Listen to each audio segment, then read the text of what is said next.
রমজান মাস কোনো স্মার্টফোন ব্যবহার করবেন না, নেট কানেকশনের সাথে সংযুক্ত থাকবেন না। যাদের নেটেই কাজ, নির্দিষ্ট সময় কাজের সময় করবেন, এরপরে টোটালি বন্ধ করে দিবেন। বাসার রাউটার বন্ধ করে দিবেন, নির্দিষ্ট সময় চালিয়ে বাকি সময় বন্ধ করে রাখবেন। ডিসিশন নেন, দেখবেন আপনার রমাদানের অন্য 10টা 20টা প্রস্তুতির চাইতে এই একটা প্রস্তুতি আপনার রমাদানকে অনেক বেশি অর্থবহ করে দেবে ইনশাআল্লাহ।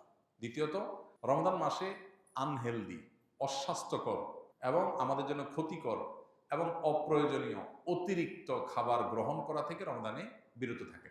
দুইটা জিনিস, এই দুইটা জিনিস যদি সঠিকভাবে করেন, আমার বিশ্বাস আপনার রমাদানকে আপনি অনেক সুন্দরভাবে কাটাতে পারবেন। এবাদত বন্দেগীতে আপনি স্বাদ পাবেন, তৃপ্তি পাবেন। অতিরিক্ত খাদ্য গ্রহণ, অস্বাস্থ্যকর খাদ্য গ্রহণ না করে পরিমিত ভালো খাবার গ্রহণ করেন, স্বাস্থ্য ভালো থাকবে, ভেতর থেকে শক্তি পাবেন। আর খাবার যখন এলোমেলো হবে, ওইটা মানুষের আধ্যাত্মিক শক্তিকে ধ্বংস করে দিবে। এবং তার সাথে মোবাইল ফোনের নিয়ন্ত্রণ, এই দুইটা জিনিস ডিসিশন নেন এবং আপনি লিখে রাখেন, ইনশাআল্লাহ